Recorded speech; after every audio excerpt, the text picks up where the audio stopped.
நமச்சிவாய வாழ்க. நாதந்தாள் வாழ்க. இமைப்பொழுதும் என் நெஞ்சில் நீங்காதான் தாழ் வாழ்க. வாழ்க வளமுடன். அனைவருக்கும் இனிய வணக்கங்கள்.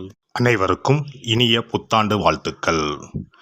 2026ஆம் ஆண்டு பிறக்க இன்னும் ஒரு சில நாட்களே உள்ளன. ஒரு வருடம் என்பது சாதாரண விஷயம் கிடையாது.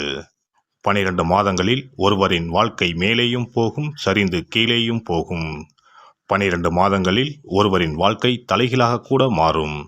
அந்த வகையில் உங்கள் வாழ்க்கையில் என்ன மாதிரியான மாற்றங்கள் எல்லாம் நடக்கும், உங்களுக்கு எதில் ஏற்றம் ஏற்படும், எதில் சறுக்கல் ஏற்படும் என்று சற்று விரிவாக காண்போம். இந்த ஆண்டின் தொடக்கத்தில் கிரகநிலைகள் என எடுத்துக்கொண்டால், குடும்பஸ்தானத்தில் சந்திர பகவானும், சகோதரஸ்தானத்தில் குரு பகவானும், புத்திரஸ்தானத்தில் கேது பகவானும், பாக்கியஸ்தானத்தில் சூரியன், செவ்வாய், புதன், சுக்கிர பகவானும் உள்ளனர். லாபஸ்தானத்தில் ராகு பகவானும் சனி பகவானும் உள்ளனர். குரு பகவான் 5ஆம் பார்வையாக துலாம் ராசியையும், 7ஆம் பார்வையாக தனுசு ராசியையும், 9ஆம் பார்வையாக கும்ப ராசியையும் பார்வையிடுகிறார். சனி பகவான் 3ஆம் பார்வையாக மேசராசியையும், 7ஆம் பார்வையாக சிம்ம ராசியையும், 10ஆம் பார்வையாக விருச்சிக ராசியையும் பார்வையிடுகிறார். இந்த கிரகங்களின் அமைப்பு மற்றும் பார்வையினால் உங்கள் வாழ்வில் ஏற்படும் சுப மற்றும் அசுப பலன் என்ன என்பதனையும், அசுப பலன் ஏற்படுமாயின் ராசிக்காரர்கள் செய்ய வேண்டிய பரிகாரம் என்ன, வழிபட வேண்டிய தெய்வம் யார் என்பதனை பற்றியும் முழுமையாக காண்போம்.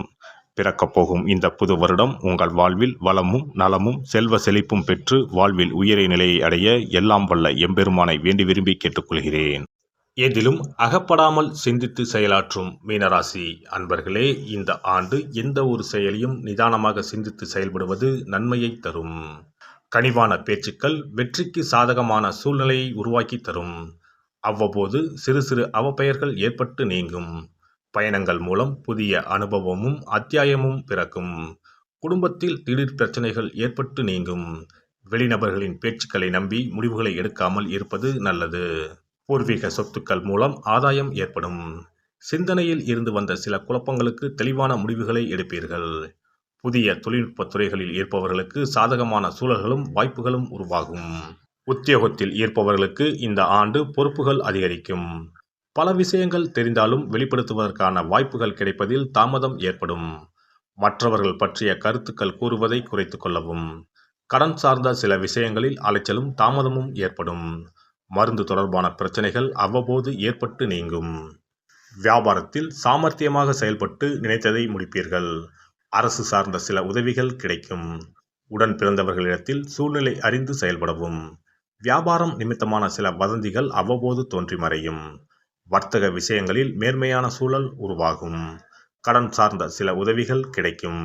பெண்களை பொறுத்தவரை எந்த ஒரு விஷயமாக இருந்தாலும் ஒன்றுக்கு பலமுறை யோசித்து முடிவெடுப்பது நன்மையை தரும். உடல் ஆரோக்கியத்தில் கவனம் வேண்டும். நீண்ட தூர தனிப்பட்ட பயணங்களை குறைத்துக் கொள்வது தேவையற்ற விரயங்களை தவிர்க்கும்.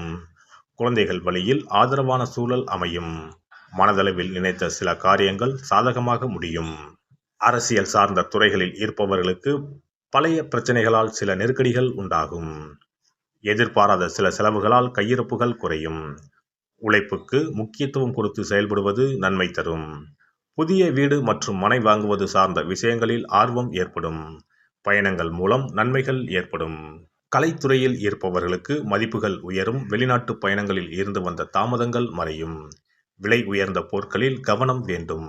சக கலைஞர்களின் ஒத்துழைப்புகள் புதிய மாற்றத்தை உருவாக்கும். மாணவர்கள் கல்வி பாடங்களை திட்டமிட்டு படிப்பது நல்ல முன்னேற்றத்திற்கு வழிவகுக்கும். மனதளவில் இருந்து வந்த தயக்கங்கள் விலகும். திறமைக்கு உண்டான மதிப்புகள் கிடைக்கும். எந்த ஒரு விஷயமாக இருந்தாலும் நிதானத்தை கடைபிடிப்பது உங்கள் மீதான நன்மதிப்பை மேம்படுத்தும். இந்த வருட கிரக அமைப்புகள் அடிப்படையில் மீனராசி அன்பர்களுக்கு எதிர்பாராத சில வரவுகள் கிடைக்கும். சுபகாரியம் தொடர்பான விஷயங்கள் கைகூடி வரும். வியாபார விஷயங்களில் மட்டும் இழுபறியான சூழல்கள் ஏற்பட்டு நீங்கும்.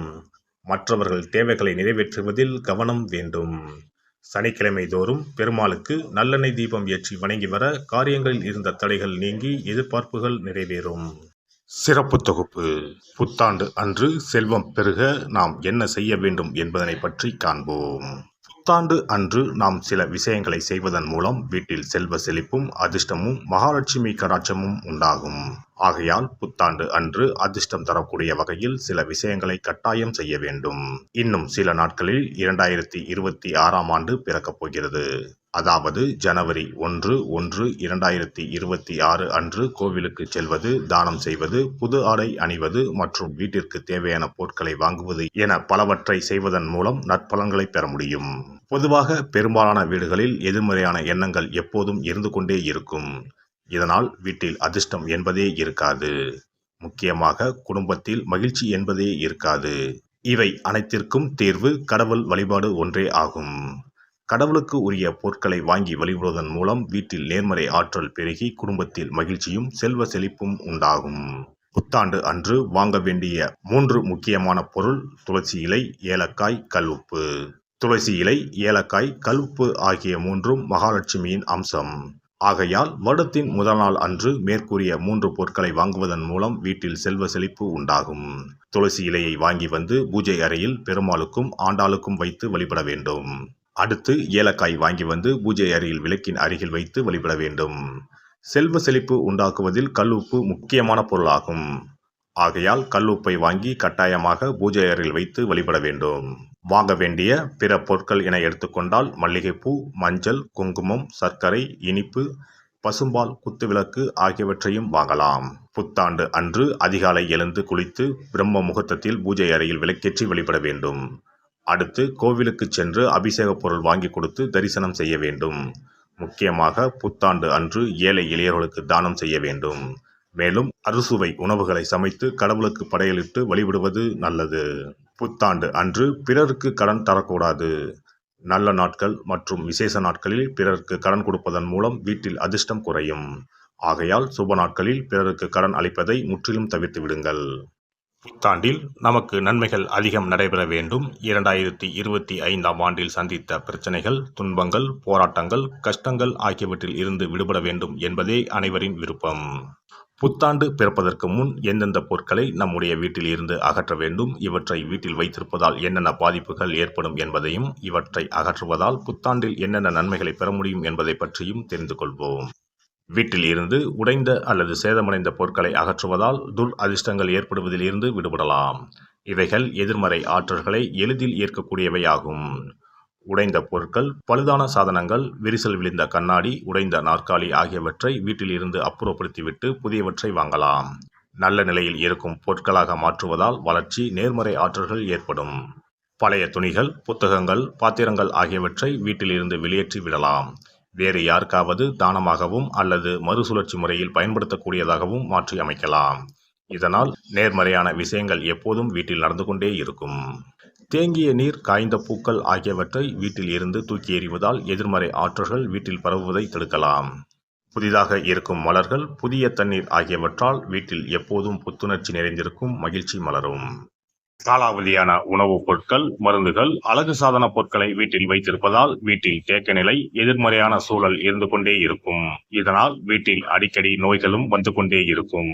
ஆரோக்கியமான சூழலை வீட்டில் உருவாக்கவும், புதிய வாய்ப்புகள், நல்ல விஷயங்கள் தேடி வருவதற்கும் காலாவதியான பொருட்களை அகற்றிவிட்டு சுத்தமான காற்று, ஆற்றல் வந்து செல்லும் வகையில் வீட்டை காற்றோட்டம் உள்ளதாக வைத்திருக்க வேண்டும். எல்லாம் வல்ல இறையருளால் நீங்களும் உங்கள் அன்பு குடும்பமும் உடல் நலம், நீலாயுள், நிறை செல்வம், உயர் புகழ், மெய்ஞானம் ஓங்கி வாழ்க வளமுடன். இந்த வீடியோ பதிவு உங்களுக்கு பிடித்திருந்தால் லைக் பண்ணுங்க, கமெண்ட் பண்ணுங்க, ஷேர் பண்ணுங்க, மறக்காம சப்ஸ்கிரைப் பண்ணுங்க, பக்கத்துல இருக்கிற பெல் பட்டனை கிளிக் பண்ணுங்க. நன்றி, வணக்கம். ஓம் நமச்சிவாய. சிவாய நம.